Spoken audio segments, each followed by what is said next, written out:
The accusation by the opposition leader, Tuilaepa of a conflict of interest of the Director General of Health, Iono Aleke Keroma, drew a heated exchange between him and the Minister of Agriculture, Laauli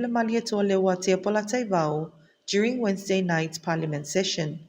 Speaking on the 2024 to the 2025 budget, Tuilaepa accused the health director's conflict of interest.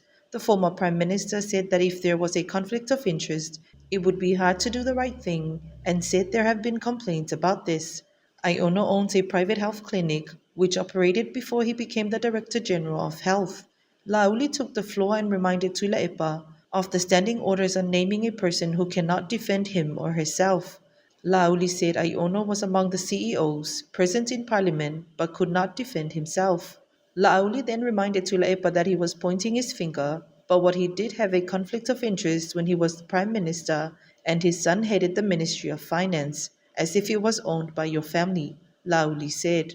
Rather than responding directly to the conflict of interest assertion, Tuilaepa accused Laauli of being a liar and said he was going to tell. Laauli challenged Tuilaepa to say what he had to tell and told him that he could move a motion to present proof of his accusations in Parliament.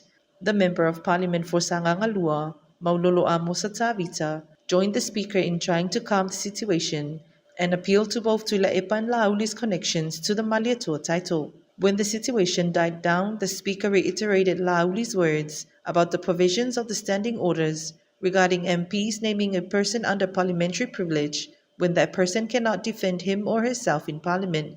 He then ordered to remove Tuilaepa's words, accusing the Director of Health from the Hansard.